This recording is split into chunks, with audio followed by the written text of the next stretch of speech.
On the morning of January 15, 1947, in Los Angeles, a woman out for a walk with her daughter noticed something strange in an empty lot. At first glance, she thought it was a store mannequin that had been cut in half and posed in a bizarre position.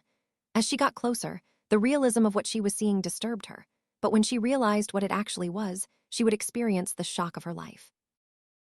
This was not just the start of Hollywood's, but of all America's darkest and most mysterious murder investigation. What she saw was not a mannequin. It was the lifeless body of a young woman.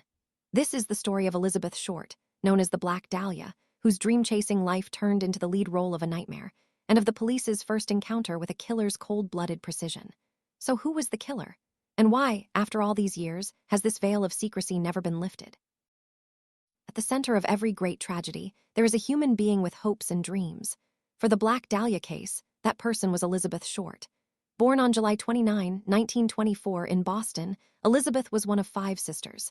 Their lives were turned upside down during the Great Depression of 1929 when their father, Cleo Short, left his car on a bridge and disappeared. Everyone thought he had committed suicide, until years later when he wrote a letter to their mother confessing that he had actually run away to California to start a new life. This abandonment would leave deep scars in Elizabeth's life. Throughout her youth, she struggled with asthma and spent winters in Florida. She grew up reading movie magazines and dreaming of one day becoming one of those bright stars. Her beauty drew attention. She had porcelain-white skin, bright blue eyes, and usually dyed her hair jet black, giving her a mysterious aura. These dreams led her, at the age of 19, to move to California to live with her father, whom she hadn't seen in years. However, the father-daughter relationship did not go well, and after short arguments, Elizabeth had to fend for herself. When she first arrived in Los Angeles, she was trying hard to step into Hollywood's glittering world. She made a living as a waitress and spent the rest of her time at the doors of film studios in the hope of being discovered one day. She was often recognized by the chic black dresses she frequently wore.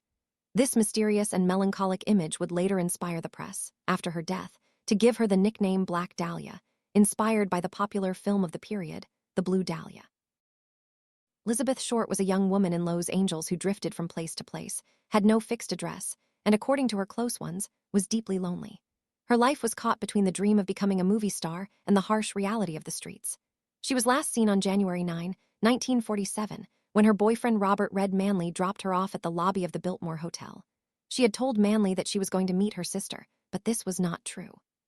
From that day until the morning of January 15, when her body was found, no one heard from her. The young woman who dreamed of a Hollywood career disappeared into the darkness of the city for 6 days and never returned. It was around 10 a.m. on the morning of January 15, 1947. The Leimert Park neighborhood of Los Angeles was a quiet area at the time, newly developing with plenty of empty lots. A young mother named Betty Bersinger was out walking with her 3-year-old daughter on Norton Boulevard. Something white and shaped caught her eye among the grass. The first thing that came to her mind was that it was a store mannequin that had been discarded and cut in half. But as she got closer, the mannequin's strange position and disturbing realism planted a seed of doubt in her mind. Giving in to her curiosity, she took a few more steps and then faced the blood-curdling truth. This was not a mannequin, it was a human being. Horrified, Betty Bersinger grabbed her daughter and ran to the nearest house, dialing the police with trembling hands. The first officers to arrive at the scene shortly after thought it was a prank. But when they stepped into the lot, they encountered a scene they would never forget in their careers. Detectives examining the crime scene realized from the very first moment that something was strange. Although the body had been severely mutilated, there was almost no blood around it.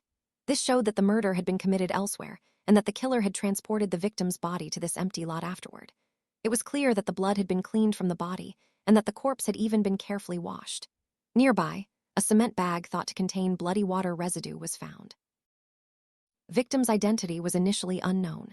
There was nothing on her. However, the move that accelerated the investigation came from the press. One newspaper sent the fingerprints to the FBI via an early fax machine called SoundPhoto, and the response came back in just 56 minutes. The fingerprints belonged to 22-year-old Elizabeth Short. Now the victim had a name. But this only deepened the mystery rather than solving it. The police realized they were dealing with a cold, intelligent, and ruthless killer who had displayed his victim's body like a work of art. With this horrific display, the killer had already sent his first message to the police and the entire city. The autopsy report revealed the brutality of the murder and the killer's cold-blooded method. The cause of death was blows to the head, Most of the wounds on the body had been inflicted after death. The victim had been held captive for a long time. The killer had cleaned and prepared the body with great care. These details showed that the killer was someone with medical knowledge, intelligent, and organized. This was not an act of rage. It was calculated, deliberate. The work of someone who had planned every detail in advance. With the identification of Elizabeth Short's identity, the case fell into the hands of the Los Angeles press and turned into a full-blown media circus. The ruthless competition between newspapers at the time transformed the Black Dahlia case into material that would skyrocket ratings. The nickname Black Dahlia also emerged during this period, and with its memorable and mysterious vibe, served the media very well. From then on, Elizabeth Short would forever be remembered as the Black Dahlia. The press dug into Elizabeth's private life. Instead of portraying her as a Hollywood victim, they frequently depicted her as a dangerous femme fatale. Media's insatiable appetite created enormous pressure on the Los Angeles Police Department. The department launched one of the largest investigations in its history. Hundreds of officers were assigned, and more than 150 potential suspects were questioned. All 75 men listed in Elizabeth's address book were interrogated. However, the hysteria created by the media caused real clues to get lost among a pile of false information. Dozens, even hundreds of people called the police claiming they had killed the Black Dahlia just to get attention. Investigating each confession consumed the police's time and resources. The killer, meanwhile, managed to stay in the shadows. While the investigation was descending into chaos, the killer decided to step out of the shadows and take center stage. About a week after the murder, on January 24, 1947, a suspicious envelope arrived at the offices of the Los Angeles Examiner newspaper. Inside the envelope was a note made from carefully cut newspaper letters. Along with the note were personal belongings belonging to Elizabeth Short: her birth certificate, social security card, photographs, and most importantly, the address book containing the names of 75 men. This package was clear proof that the killer was closely following the investigation and challenging the police. The detail that surprised the detectives the most was that every item in the envelope had been carefully cleaned with a solvent to destroy evidence, just like on Elizabeth's body. In the following days and weeks, a series of additional letters were sent to newspapers and the police.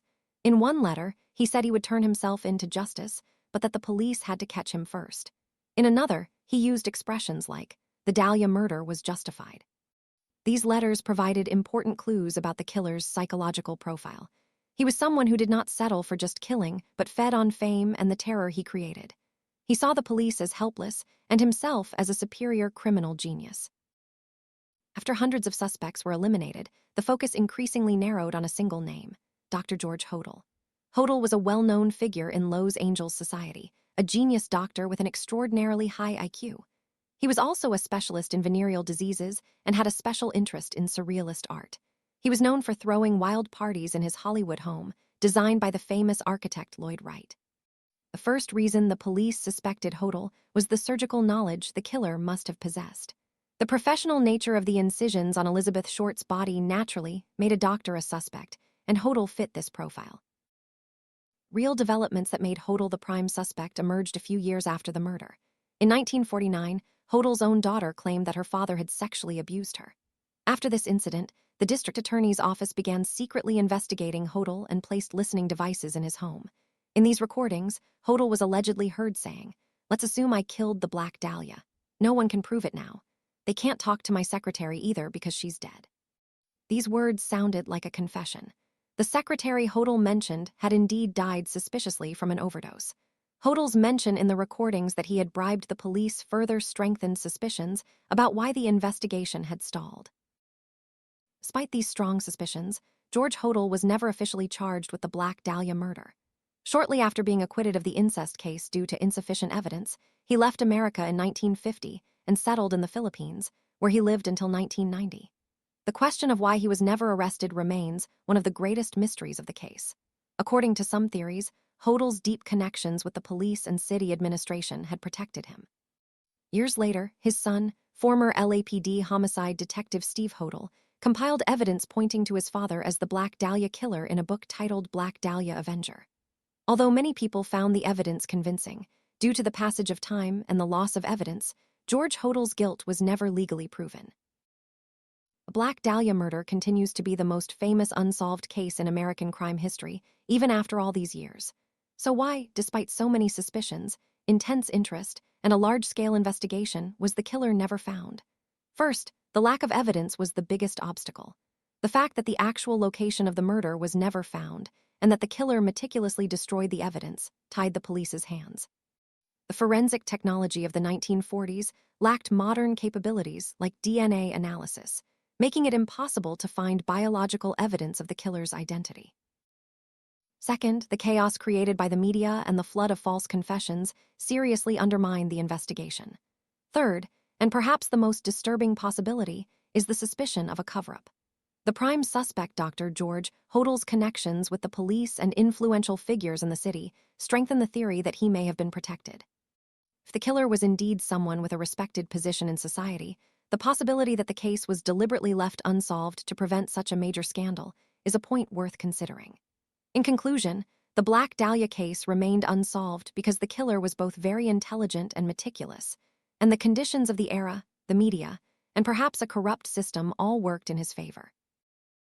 The Black Dahlia mystery, which began with that lifeless body mistaken for a store mannequin on January 15, 1947, remains as dark as it was on the first day, even after nearly 80 years.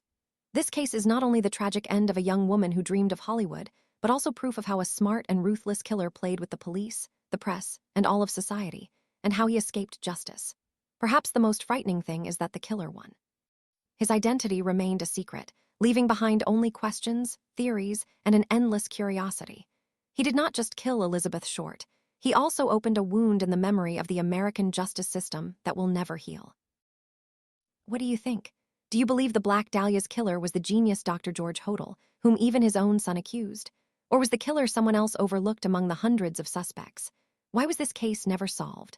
Share your theories and thoughts with us in the comments section below. Don't forget to subscribe to the channel and turn on notifications for more mysterious files and dark crime stories like this.